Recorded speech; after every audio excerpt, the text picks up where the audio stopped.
All right. Hi, everyone. This is Melissa. Look, I'm thinking about starting a video slash podcast series. And so this will be the first one. It's called Living Fearlessly, Free and Fulfilled. Today I have with me the beautiful Laura Huey. Now, she and I have been connected for quite some time now, enjoying this online journey, living life abroad as well. So today I'm going to ask Laura a few questions that hopefully might inspire you to do your life a little bit differently and go and dare to do some of the things that maybe are a little bit scary, that might take you out of your comfort zone, but also allow you to live a life that's just much more fulfilling, right? So thank you so much, Laura, for coming on board today. I really appreciate you. And the first question that the first question I want to ask, sorry, is that what inspired you and Aaron to move and live abroad? Well, thank you very much for having me on. I feel quite honoured that I'm going to be your first interviewee, so thank you. Well, actually, it's a funny story because when Aaron and I met nearly 17 years ago now, he didn't want to ever get married and have children, and I never really wanted to leave Scotland. So here we are compromising like you do in a relationship. So he'd always wanted to do a bit of travelling and always wanted to move to Australia, but I said to him, you can't move somewhere you've never been before. So, and he's basically took that as, well, we need to go. So we planned a little travel trip, and we only really planned on it being 2 years, but it ended up turning into, well, we're nearly 9 years in Australia now. So the inspiration was that he wanted to like investigate sort of moving around and live somewhere else, and I was happy to see a few different countries in the meantime. So and so that's really funny because we've just started on our 2-year adventure. Yes. maybe I'm a lot like Aaron, and I know that it's going to lead to more. But how do you feel about it now? Like, do you ever have moments where you regret the decision, or have you had any moments where you've completely freaked out and thought, what the hell am I doing on the other side of the world? Because I mean, Scotland to Australia, like, that's not close. I know. It's funny. I've never actually felt like we made the wrong decision, and as much as I love like my family and I miss them, I've never wanted to move back to Scotland. Even having visited a couple of times back home, and love seeing everybody. I love the country. I love touring around, and I really want to take the girls back there and do some traveling with them in Scotland so that we can show them a bit more of where they're from originally. But I absolutely love Australia, and we just have a different kind of lifestyle that we wouldn't have had at home. One of the biggest things I love about Australia is the winter, because it's warm, the sky's blue, like it's just, we can be outdoors a lot, and that's what I absolutely love. I don't think I'll ever want to go home. And even at the moment, I spoke to somebody the other day who's from the UK originally, and they want to go home now. And she said because of what's been happening in the world, she wants to be home beside her family. And I just, even at that, I just wasn't even wavered by it. I was just like, no, I love it here. I don't want to move back. I totally get that on so many levels, like especially New Zealand and Scotland, probably pretty similar, like climate wise. So yeah, that was saying what I loved about living in Australia for our 9 years. We were there, like just the warm winter, like the winter was short and not that cold, it was bearable. But my question for you, like, so you've had three children abroad, like are really, really far from home. How was that for you? Like, was that scary knowing that you were gonna have your first baby in Australia, and like minus the support networks and stuff? Like, for people, like that could be quite scary. What did you go through? It was scary, and with my first one, when I fell pregnant, I anxiety straight away. I just thought, oh my God, how are we going to do this? We're going to go down to one income. We're living in a completely different country. We live in a 1-bedroom unit that's basically like you could touch both sides of the walls with you, pretty much. All of that sort of went through my head, and I thought, oh, just, I want my mum here, but will she want to come out for such a long time? And all of these things. And I think once we'd spoken to our families about it, I felt much better, because my mum said, I'll come out and stay for a couple of months and help you and things like that. And so she did do that, and she did that for my first 2 pregnancies, or first 2 babies. And that was a massive help. And what else was a huge help was that I connected really well with a good mothers group. And a lot of people have ups and downs with mothers groups, and they have different experiences. I had an absolutely beautiful mothers group, and to this day, Millie's 7.5, and we're all still really, really good friends. There's about 12 of us that still catch up, probably not as often as we used to, but there's little pockets of us that have a catch up now and again more regularly, and that's been like a massive change, a massive difference, like what's made a huge difference in me wanting to stay in Australia while being away from family and having kids, to have a support network. And I worked really hard initially to make sure that worked. So I was always the sort of organizer of let's go to the park this week and things like that. Yeah, just catching up with friends to make sure we made those connections. Wow, that's so cool. It's so awesome hearing your journey. Like, I still can't even, like, I'm chicken. Like, I went back to New Zealand to have my first child. I was living in Sydney, and I went back to New Zealand to have him, and then we didn't really come back to Australia for another about 3 or 4 years. And then when we came back to Australia, I had the 2 children here. And then I was pregnant with Elijah, and I'm like, I don't want to have a baby in Australia. I'm going back to New Zealand. And I've been living here for been living in Australia for a long time at that time. So take my hat off. Like, that is incredibly brave, and quite courageous to do it. And so, I mean, both you and your husband, the lovely Aaron, you've ventured into the online space, and you've worked on amazing online businesses. Shout out to Aaron, because he hosted me on his podcast, The Hustle Talk, a few months ago, and he's doing really well.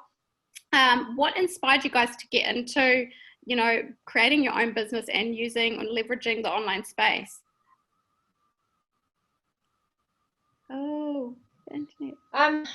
It was initially Aaron, who looked into something, because he's been a carpenter for probably 20 years, and we'd had a couple unfortunate circumstances with a couple of our friends. We lost a couple of our friends pretty young, and for him, I think he was just he was working as a site manager and just really had enough of the 10 o'clock starts and 6-7 o'clock finishes sometimes, and working weekends. And he's like, I just want to be around for my kids when they're young. I don't want to be a dad where I'm working all the time and I hardly get to spend any time with them. So it was sort of him that sparked that initially. And I guess once he sort of moved into that online space and started changing, his mindset changed around things, and he was coming out with things that I'd never heard him talk about before. And it was, for me, it was really strange, because it just wasn't like Aaron. So I was a bit curious. I said, maybe you should introduce me to some of your online friends. So yeah, I jumped in, and just the support to start with was amazing. And just like I say, trying to find a different way of living and making income and building something for the family, and something that we can all do together, and that we can spend more time together, with more quality time, rather than it just being the odd weekend day. Yeah, absolutely. Definitely resonate with that. And it's so awesome because you guys are totally thriving. It's really neat to see growing. And like Aaron, I've seen him do some big transitions with his work. So he's obviously, he feels like he's getting closer to that line, to that day where he can say goodbye work. I remember when my husband did that earlier this year, and that was just like amazing for us. But tell me, what's ahead for you guys? Like, what scary, exciting things have you got in front of you now? Yeah, definitely scary things that when you think about the future and what you want to achieve and set your goals at, because you just think, oh, is this too far fetched? Is it too stretched for us? But we're both really working quite a lot on mindset and spirituality, because we've both really cracked ourselves open more with that, and it's something that I've always felt like quite a spiritual person, but it's something I've probably not really delved into much or really publicly spoke about, because there are a few people who just sort of think it's a bit weird and when you don't know much about it, and that's the thing, it's the knowing, it's not knowing what it's about, and that kind of thing's really important to me because it lights me up. So Aaron's trying to incorporate that into his coaching business as well, which is really lovely. And I'm going to work with a couple of mentors in a couple of weeks to work closely on my personal brand, just sort of really taking that to the next level, doing some website things, landing pages, and just getting it to the next level so that we can just move further forward. Wow, so exciting for you guys. Is there anything else that you want to share? Like, what's your, because you're obviously on your path. You are doing really well. You've done some incredibly courageous things to get you to where you're going. Would you have any advice for someone who's, thinking about whether they go and travel and live abroad, and whether that's someone on their own or someone with a family? Or if they're thinking about starting like their own online business, what kind of advice would you have to someone who's like facing down the barrel of whether they do or don't go after their dreams? I think it's basically, if you're thinking about it, then it's obviously something that you want to do, and I'm very much like for following your intuition and listening to it, because I have ignored my intuition a lot in my life, and I think that's something that I probably regretted. And I think if you don't follow your intuition and then you get a few months or years down the line and you've not taken that opportunity that you had, then it is something that you probably always think, what if? And we only get one chance at this life, so why not just go for it and do it? And like, a failure isn't a failure, and fail is that you need to stop and that's it. You you're done. It's not that. You can you can fail and fail and fail and keep trying and keep getting better at what it is you want to do, and that's just really important. So it's definitely something that if you're thinking about something, just go for it, because I honestly never thought that I'd be living on the opposite side of the world to where I'm from. Like I say, I didn't want to leave Scotland, but Aaron always had this picture of Sydney Harbour in our living room at home, and it was like this big long picture, and he looked at it every day and said, I'm going to live there one day.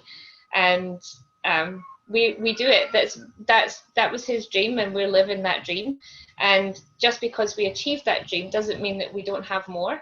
So we just keep adding to it. We just add an extra dream and add an extra goal and work towards it, because we know that they can come to fruition. So just go for it.